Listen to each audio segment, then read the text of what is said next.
Assalamualaikum warahmatullahi wabarakatuh.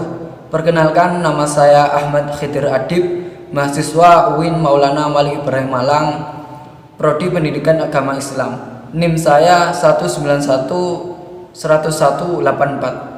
Video ini merupakan penugasan akhir mata kuliah Sejarah Peradaban Islam yang diampu oleh Ustadz Aris Mahmudi MA. Dan di video kali ini saya akan menjelaskan biografi dari salah satu anggota Wali Songo, yaitu Sunan Gunung Jati. Menurut Feby Nurhayati dalam bukunya yang berjudul Wali Songo, Profil dan Warisannya, Sunan Gunung Jati ini memiliki banyak nama, diantaranya adalah Syarif Hidayatullah, Muhammad Nurullah, Syekh Nurullah, Muhammad Nuruddin, Sayyid Kamil Bulkiyah, Syekh Mazkurullah, dan Makhdum Jati. Akan tetapi, nama beliau yang paling masyhur, yang paling famous adalah Syarif Hidayatullah.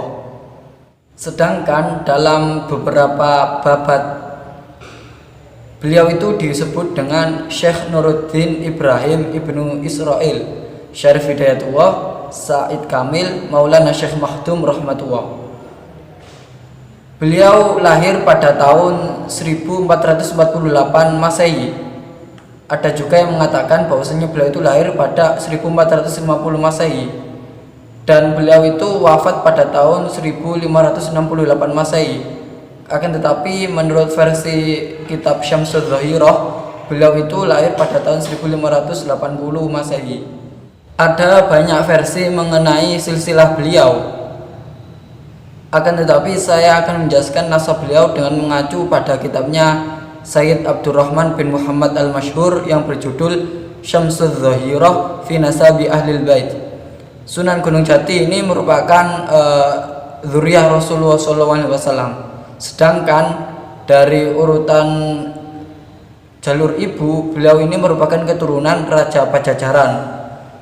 Beliau mempunyai istri 3. Pada tahun 1475 Masehi, beliau menikah dengan Nyai Kawunganten, yaitu adik dari Bupati Banten.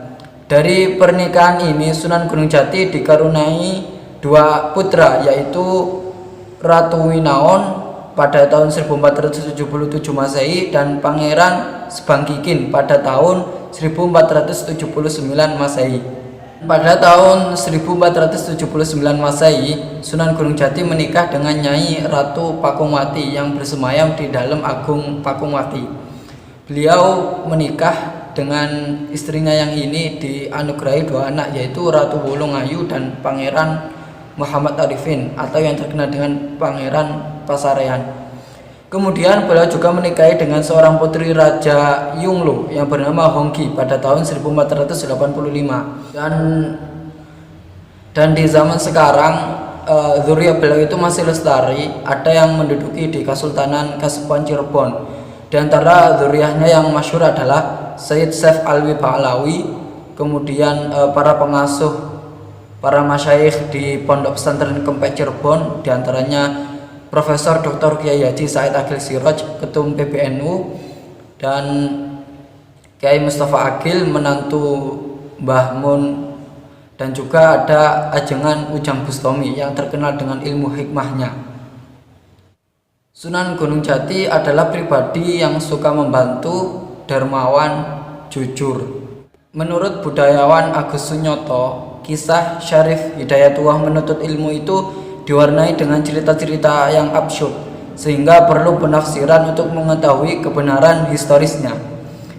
Di dalam bukunya beliau menjelaskan bahwasanya Syarif Hidayatullah ini pernah berguru kepada beberapa masyayikh di berbagai penjuru, diantaranya yang pertama yaitu Syekh Najmuni Kubro di Mekah. Kemudian beliau juga tercatat pernah nyantri di Tanah Jawa, tepatnya di Karawang, Syekh Bentong, dan juga di Kudus beliau berguru kepada Datuk Barul. Kemudian beliau juga berguru kepada Sunan Ampel. Kemudian karya dan prestasi beliau, beliau juga punya banyak karya seperti hanya peribahasa yang banyak tertulis. Kemudian beliau juga mewariskan Jembatan Kretek Pangrawit Keraton Kasepuhan Cirebon, Sitinggil ini dibangun pada tahun 1425 Masehi.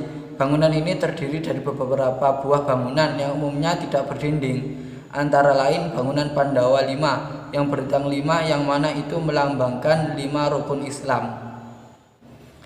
Dan murid-murid beliau itu sebenarnya banyak, akan tetapi yang terkenal itu adalah Syekh Natullah di Nusa Kambangan, Pangeran Kejora, Syekh Bentong. Syekh Bentong ini guru dan juga guru yang sama-sama sering istifadah. Jadi Syekh Syarif Hidayatullah ini mengaku guru kepada Syekh Bentong, dan Syekh Bentong ini juga berguru kepada Syekh Syarif Hidayatullah atau yang dikenal dengan Sunan Gunung Jati.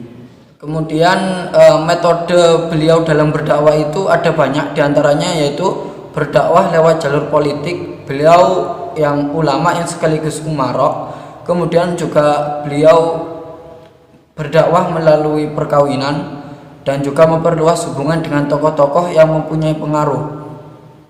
Bahkan beliau itu membuat komunitas dengan menghimpun orang-orang yang punya kelebihan sakti mandraguna atau yang dikenal dengan istilah jaduk. Dan juga terdapat ajaran Sunan Gunung Jati yang berupa pepatah-pepatah atau pakhlak ri bahasa, yang mana sampai sekarang ini masih diajarkan oleh keturunannya melalui Sultan Kasepuhan dan kerabat Keraton Cirebon. Pepatah-pepatah itu mengandung ajaran hidup berupa pandangan hidup, anjuran, pesan, teguran, nasihat, kritik, dan lain sebagainya. Pepatah tersebut mengajarkan berbagai hal seperti halnya ketakwaan, akhlak yang baik, kedisiplinan, dan lain-lain. Di antara paribahasanya beliau yang terkenal adalah petatah petitih yang berkaitan dengan ketakwaan dan keyakinan. Dan untuk lebih lanjut mengenai paribahasanya karya dari Sunan Gunung Jati ini bisa dilihat di bukunya Maskur Arif yang berjudul Sejarah Lengkap Wali Songo dari Masa Kecil, Dewasa hingga Akhir Hayatnya. Kemudian kontribusi beliau untuk Islam di Nusantara. Beliau ini terkenal dengan sang penata agama di tanah Sunda. Dan masih banyak lagi kontribusi beliau. Di antara kisah-kisah inspiratif beliau adalah yang pertama, yaitu beliau itu alim allamah. Beliau pernah nyantri dimanapun, jangkauan intelektualnya luas, dan juga beliau itu seorang umarok, yaitu pemimpin. Dan diceritakan dalam beberapa naskah Jawa kuno, beliau itu mempunyai banyak karomah. Di antara karomah beliau itu adalah beliau bisa mengubah pohon menjadi emas, dan juga beliau itu bisa berjalan di atas air. Beliau itu dari Jawa ke Mekah itu tidak menggunakan perahu. Dan juga masih banyak cerita-cerita yang berkaitan dengan karomah-karomah yang dimiliki oleh Sunan Gunung Jati. Demikianlah kisah dari Sunan Gunung Jati. Akhirul kalam, astaghfi minkum, naktafi bihadzal qadar, syukrun wa dumtum fil khairi wa barakatuh wan najah. Wallahu yuwaffiquna ila ma fi salahuna wa salahuna hadatil ulama wan nahdiyyin. Assalamualaikum warahmatullahi wabarakatuh.